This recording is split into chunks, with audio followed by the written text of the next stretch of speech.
அண்ணன், அந்தி மந்தார கிளை தம்பி, சரவெடி பட்டாசு அண்ணன், பக்குவ பேச்சு தம்பு, உணர்ச்சி குவியல் அண்ணன், உள்ள குவியல் தம்பி, சிதறும் சிறுபொலி அண்ணன், சின்ன புன்னகை தம்பி. ஆனந்த சகோதரர்களின் அன்பின் வெளிப்பாடு இது.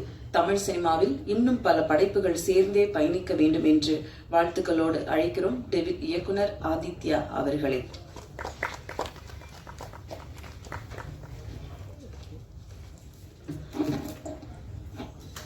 எல்லாருக்கும் வணக்கம். கடந்த ஒரு லைஃப்பில் மிக முக்கியமான மனிதர்கள் அப்படின்னா மாதா, பிதா, குரு, தெய்வம் அதெல்லாம் சொல்லுவாங்க. நான் ரெண்டு விஷயம் ரொம்ப மதிக்கிறேன்.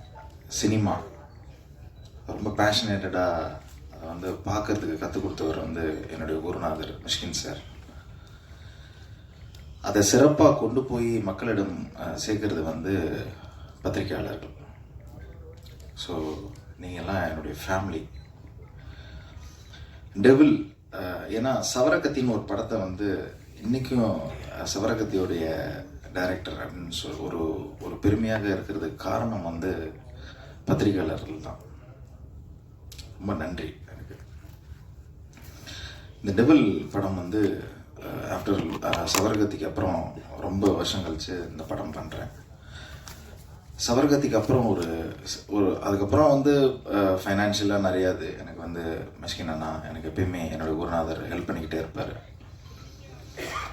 அவரோட படங்களில் நான் போய் வேலை செய்வேன். அவர் படம் இல்லைன்னா வேறு யார்கிட்ட போய் வேலை செய்வேன். ஸோ வேலை செஞ்சிட்ருக்கணும், சினிமாவில் இருந்துக்கிட்டே இருக்கணும். அதுதான் என்னுடைய இது. வேறு தொழில் எனக்கு தெரியாது, எனக்கு பிடிக்கவும் இல்லை வேறு தொழிலில் போகிறதுக்கு. ரொம்ப வருடங்களுக்கு அப்புறம் அந்த டெவில் படத்தை நான் ஆரம்பித்தேன். இந்த குவாரண்டைன் டைமில் வந்து கிட்டத்தட்ட 2 வருஷம் ஒரு வீட்டுக்குள்ளேயே வந்து எல்லாரையும் வந்து அந்த நோய் பூட்டி வச்சிருச்சு. கிட்டத்தட்ட ஒரு சிறைவாசம் மாதிரி தான் எல்லாருமே இருந்தோம். ஸோ அப்போ நிறைய புத்தகங்கள் படிக்கிறதுக்கு எனக்கு வந்து இருந்தது. ஸோ அப்போ எனக்கு வந்து ஒரு அடுத்த படம் என்ன பண்ணலான்ற ஒரு இது, ஒரு மர்டர் மிஸ்ட்ரி பண்ணலாம், ஒரு ரூம் மர்டர் மிஸ்ட்ரி பண்ணலாம் அப்படின்ற எனக்கு ஒரு இது. அது வேற ஒரு புக்கு எனக்கு வந்து பெனுரமா அப்படின்ற ஒரு புக்கு வந்து அது எனக்கு வந்து ஒரு ஊக்கம் கொடுத்தது. எனக்கு அந்த புக்கு வந்து மிஷ்கின் சார் தான் எனக்கு வாங்கி தந்தார் லேண்ட்மார்க்கில். ஸோ அந்த புக்கு படித்தோன்னா எனக்கு ஒரு வீட்டுக்குள்ளே ஒரு மர்டர் நடக்குது, அதை எப்படி சால்வ் பண்ணலாம் அப்படின்னா அது ஒரு ஃபிக்ஷன். அது ரொம்ப அருமையாக இருக்கும். அது ஒரு சீட் எஜ்ஜில் எப்பயுமே, ஏன்னா த்ரில்லர் வந்து எப்பயுமே எல்லாருக்கும் ரொம்ப பிடிக்கும், அது அட்ராக்ட் பண்ணும். ஸோ அப்போ வந்து டெவில் நம்ம இந்த படம் அதை இப்போ அந்த படம் கொஞ்சம் ஒரு அந்நியமாக இருந்தது. சரி ஓகே வேறு என்ன நம்ம பண்ணலாம் அப்படின்னு சொல்லிட்டு என்னுடைய தேடுதலை அப்படியே இது பண்ணிக்கிட்டு இருக்கும்போது யதார்த்தமாக வந்து தேவி பாரதியோடைய கதையை நான் வந்து ஒளிக்கு பிறகு இருளுக்கப்பால்னு ஒரு கதையை படித்தேன். அவர் இப்போ வந்து 2024 வந்து சாகித்ய அகாடமி அவர் விருது வழங்குறாங்க. அவர் மிகப்பெரிய ஒரு ரைட்டர். அந்த புக்கெல்லாம் படிச்சுக்கிட்டே இருக்கும்போது அப்போ அவர் என்ன சொல்ல வராரு, இந்த சமூகத்துக்கு என்ன சொல்ல வர்றாரு. ஏன்னா ஒரு ஒரு ஒரு ஒரு ஆர்டிஸ்ட், எனி கலைஞர்கள் வந்து என்ன சொல்லுவாங்கன்னா சமூகத்தை வந்து மேம்படுத்திக்கிட்டே இருப்பாங்க, சிந்திக்க வச்சிருவாங்க சமூகத்தை. ஸோ அப்போ வந்து தேவி பாரதியோட புக்கு வந்து என்னை வந்து கொஞ்சம் ஆழமாக சிந்திக்க வச்சுது. ஏன்னா ஆழமாக சிந்திக்க வச்சதுக்கு ரீசன் வந்து என்னென்னா குவாரண்டைன் டைமு எங்கேயுமே போக முடியாது, அடுத்த வேலைகள் என்னென்ன சிந்திக்க தெரியாது, நீ வீட்டில் தான் கிடக்கணும். பாட்டில் இருந்தால் பாட்டில் அடிக்கலாம், சாரி இல்லைன்னா வந்து புத்தகம் படிக்கலாம். ஸோ இதை தான் பண்ண முடியும். அப்போ எனக்கு வந்து அதில் ஒரு கதை வந்து ரொம்ப அருமையாக கிடச்சிது. ஏன் பண்ணக்கூடாது அப்படின்னு அப்புறம் கிட்டத்தட்ட அது வந்து ஒரு வருஷம் அப்படியே மனசுக்குள்ள அப்படியே ஓட்டிக்கிட்டே இருக்கும்போது அப்போ திடீர்னு ஒரு நாள் வந்து ஞானசேகர் ஒரு நாள் ஃபோன் பண்ணி, என்ன சார் ஏதாவது படம் கிடம் பண்ணலாமா, கதை எதாவது வச்சுருக்கீங்களா அப்படின்னு கேட்கும்போது, இல்லைங்க ஒரு கதை வச்சுருக்கேன், பேர் என்ன அப்படின்னு. டெவில். அட்டகாசம் சார், ஹிட்டு சார் படம் அப்படின்னாரு. சரி ஓகே அப்படின்னு சொல்லிட்டு அப்புறம் ஏதோ ஒரு இது பண்ணும்போது அதுக்கப்புறம் ஒரு போஸ்டர் ரெடி பண்ணி அவர்கிட்ட காமிச்சேன்.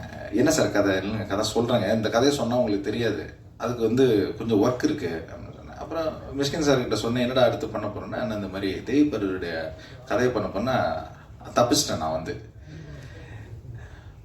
ஸோ அவர் புத்தகம் ரொம்ப பிடிக்கும் அவருக்கு. ஸோ என்ன லைன்னு சொன்னால் லைனை இது பண்ணேன். ஸோ அப்படிதான் அந்த டெவில் வந்து உருவாச்சு. அதுக்கப்புறம் அதோடைய கருவை மட்டும் எடுத்துட்டு கொஞ்சம் ஸ்க்ரீன் பிளே வடிவத்தில் நாங்கள் வந்து கொஞ்சம் எனக்கு வந்து ஹெல்ப்பாக இருந்தவர் மணி சார், எம்கே மணி வந்து ஒரு மிஷ்கின் சார் தான் சொல்லிவிட்டார், கொஞ்சம் போய் ஹெல்ப் பண்ணுங்க அப்படின்னு சொல்லிட்டு. ஸோ அவர் வந்து கொஞ்சம் நிறைய ஒர்க்லாம் நாங்கள் வந்து பண்ணோம். என்னுடைய அசிஸ்டன்ட்ஸ் கிருஷ்ணா, பாலா அவங்கெல்லாம் வந்து கூட இருந்தாங்க.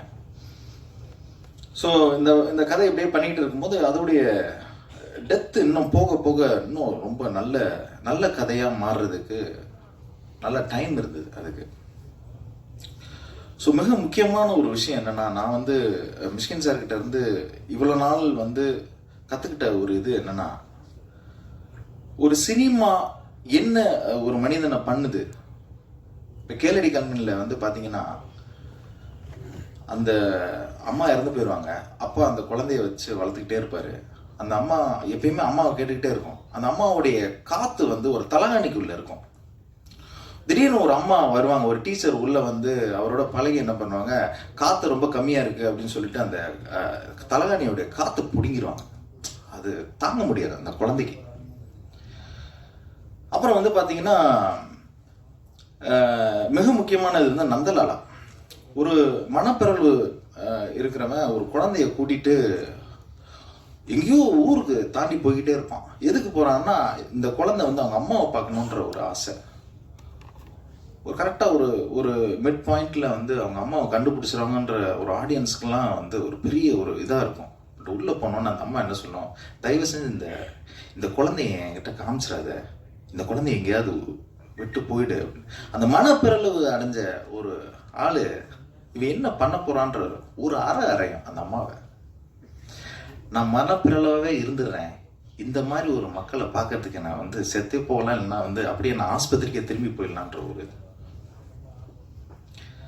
அப்புறம் மிக முக்கியமான ஒரு விஷயம் வந்து ஃபாசில் சார் அவரோட படம் பூவே பூச்சிடுவால ஒரு பாட்டி மனப்பிறழ்வு அடைஞ்சு என்னை விட்டு தனியாக போயிட்டாங்க, இவ்வளோ பெரிய வீட்டில் அனாதையாக நான் கிடக்கிறேன், ஆனால் அந்த பெல்லை வந்து நான் வந்து எப்பயாவது நான் வச்சுட்டு இருப்பேன். அங்கே இருக்கிற சின்ன பசங்கள்லாம் வந்து பெல்லை அடிச்சு அந்த பாட்டியை வந்து தொல்லை பண்ணிக்கிட்டே இருக்கும். ஒருத்தன் கேட்பேன், ஏங்க அந்த பெல்லை பிடிங்கி வீட்டில் தான் வைக்கலாமே, எதுக்கு? இல்லை அந்த பெல்லு ஒரு இதுக்காக வச்சுருக்கேன், எப்பயாவது யாராவது என்னுடைய சொந்தக்காரங்க வந்து அடிப்பாங்க, எனக்கு தெரிஞ்சவங்க வந்து அடிப்பாங்கன்ற ஒரு நம்பிக்கை அந்த பாட்டிக்கு இருக்கும். ஒரு நாள் வந்து அவங்க பேத்தி வந்து அடிச்சிருவோம். வாழ்க்கையில் இருக்கிற எல்லா சுகமும் அந்த பாட்டிக்கு கிடைக்கும். ஆனால் போகும்போது அந்த பாட்டியோட வந்து இருக்கிற அந்த பெண்ணு ஒரு நாளைக்கு ஆஸ்பத்திரிக்கு போயிடுவா, அவள் இறக்கப்படுவான்ற ஒரு இது அவள் பாட்டிக்கு தெரிஞ்சிடும், ஆடியன்ஸுக்கு தெரிஞ்சு ரொம்ப அப்படியே ததும்புவாங்க. அந்த இடத்துல ஆஸ்பத்திரிக்கும் தூக்கிட்டு போயிடுவாங்க அந்த பெண்ணை, பாலில் மயக்கம் கொடுத்து அந்த பாப்பாவை கூப்பிட்டு போயிடுவாங்க. அந்த பாட்டி வந்து அந்த படம் முடியும் போது அந்த பெல்லை எடுத்து மறுபடியும் மாட்டுவாங்க, அந்த படம் முடியும். ஸோ ஒரு ஒரு ஒரு இயக்குனராக சரி, ஒரு கதையாசிரியராக இருந்தால் சரி, ஒரு கவிதை இது என்ன சொல்கிறாங்க அப்படின்னா, ஒரு ஊக்கம் கண்டிப்பாக. அந்த படம் நீ வந்து அந்த படத்தை பார்த்து முடித்த உடனே உனக்கு வந்து ஒரு கிளாரிட்டி வரணும். அது ஒரு புத்தகமாக இருந்தாலும் சரி, ஒரு மியூசிக்காக இருந்தாலும் சரி, ஒரு மிக முக்கியமான ஒன்று எலவேட் பண்ணிடும். அது வந்து ரொம்ப முக்கியம் நான் நினைக்கிறேன். இதுதான் நான் வந்து மிஷ்கின் சார்கிட்ட இருந்து நான் கற்றுக்கினது. அதாவது எங்கள் அண்ணன்கிட்ட நான் எதுவுமே கற்றுனது இல்லை, பட் ஆனால் என்னுடைய குருநாதர்கிட்ட வந்து நான் நிறைய இந்த விஷயங்களை நான் கற்றுக்கிட்டேன். இந்த டெவில் படம் வந்து கண்டிப்பாக இந்த மாதிரி ஒரு உங்களை வந்து அந்த படம் முடிஞ்ச உடனே ஒரு எலவேட் பண்ணுன்றத எனக்கு ஒரு நம்பிக்கை இருக்குது. அந்த நம்பிக்கை உள்ள தான் சார் வந்து மியூசிக் போட்டிருக்காரு. ரொம்ப அருமையாக எனக்கு இளையராஜா சாரோட ஒர்க் பண்ணணும்னு ரொம்ப ஆசை எனக்கு. அது என்னால் அதை பண்ண முடியல. அந்த இதை தீர்த்தவர் வந்து மிஷ்கின் சார் தான். அப்புறம் மிக முக்கியமானது வந்து என்னுடைய producers Radhakrishnan sir, Hari sir.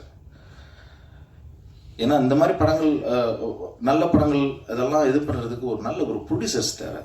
அது என்ன புரிஞ்சுக்கிட்ட ஹரி சாருக்கு ரொம்ப நன்றி.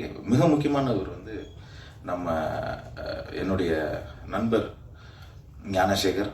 அப்புறம் இந்த படம் வந்து நடக்கிறதுக்கு மிக முக்கியமான ஒரு பர்சன் வந்து என்னன்னா நம்ம ஸ்ரீகாந்த் அண்ணா. ரொம்ப நன்றி அண்ணா. அப்புறம் என்னுடைய கேமராமேன் பற்றி சொல்லணும், ரொம்ப அருமையாக பண்ணியிருக்காரு. நீங்கள் படம் பாருங்கள், அவருடைய ஒர்க் நல்லா தெரியும்.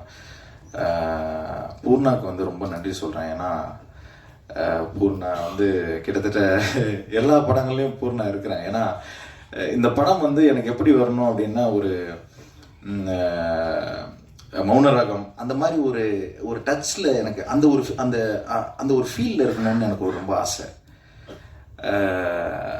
அதில் ரேவதி ஒரு இது இருப்பாங்க, அந்த ஃபீல்டில் எனக்கு நடிக்கணும் அப்படின்ற ஒரு இது. அதனால தான் அது எனக்கு எழுதும் போதே பூர்ணா வந்துட்டாங்க. எனக்கு ஒரு ஸ்கார்சி வந்து எப்படி தேர்ந்தெடுப்பாரோ, ராபர்ட் டினிரோவும் ஜோ பெஸியும் எப்பயுமே நடிப்பாங்க அவங்க படத்தில். அது என்னவா இருந்தால் ஒரு சின்ன சீனாக இருந்தாலும் நடிப்பாங்க. ஸோ அந்த மாதிரி ஒரு நடிப்பு பேய் அவங்க. அதுக்கப்புறம் வித்தாத் சாரை பற்றி நான் பேசணும். வித்தாத் சார் வந்து இந்த கதையை வந்து நான் எடுத்துகிட்டு போனேன் சார். நான் கதை எழுதும் போதும் ஒரு வக்கீல் கேரக்டர் அது. அந்த வக்கீலில் வந்து ஏன் நான் வக்கீல் டேரக்டர் கூட கேட்டேன், ஏன்டா வக்கீல் அப்படின்னாரு. ஸோ அந்த கதை எழுதி முடிச்சோன்னே எனக்கு எந்திரிச்சுன்னா அந்த வக்கீலை பற்றியான ஒரு கதை, லாயர் பற்றியான ஒரு கதை, அவங்க ஒரு அப்பர் கிளாஸான ஒரு பர்சன். அவன் பென்ஸு எப்பயுமே வந்து நல்ல ட்ரெஸ் பண்ணுவான், நல்ல சென்ட் பர்ஃப்யூம் பண்ணுவான், எல்லாம் இது பண்ணுவான். பட் ஆனால் அவன் வந்து அவனோட மனசில் வந்து அவன் நீதியை வந்து வச்சிருக்கான் அப்படின்னா அந்த நீதி வந்து அங்கே தவறப்படுகிறது. அதனால் பெரிய பிரச்சனைகள் அவனுக்கு வந்து அவனுடைய வாழ்க்கையில் வருது. ஸோ இதுதான் படம். ஸோ அவருக்கு நான் ரொம்ப தேங்க்ஸ் பண்ணிக்கிறேன். வித்தாத் சாருக்கு ரொம்ப நல்லா பண்ணியிருக்காரு. அவர் என்னன்னா நான் நல்லா நடிச்சேன்னு சொல்றாரு, அது இல்லை, அவர் தியேட்டர் ஆர்டிஸ்ட். அவருக்கு தெரியும், அது வந்து ரொம்ப ஹம்பிளாக அதை வந்து சொல்றாரு. அப்புறம் நான் அருணை சொல்லணும். அருணும் வந்து நல்ல சூப்பராக ஒர்க் பண்ணிட்டார் இந்த படத்தில். ரொம்ப தேங்க்ஸ். ரொம்ப ஒரு சாமிங்கான ஒரு பர்சன், நல்ல எனர்ஜெட்டிக்கான ஒரு பர்சன்னு. ஸோ படம் நல்லா வந்திருக்கு. என்னுடைய ஆர்ட் டைரக்டருக்கு, அப்புறம் என்னுடைய எடிட்டருக்கு நான் வந்து ரொம்ப நன்றி சொல்லிக்கிறேன். மறுபடியும் இந்த படத்துக்கு உதவியாக இருந்த ராதாகிருஷ்ணன் சார், அப்புறம் ஹரி சாருக்கு என்னுடைய நன்றி. இன்னைக்கு வரைக்கும் பயங்கரமாக சப்போர்ட் பண்ணுறாங்க 2 பேரும். ஸோ அந்த படம் நல்லா பண்ணியிருக்கேன், நல்லா வரும். Thank you so much. தேங்க்யூ.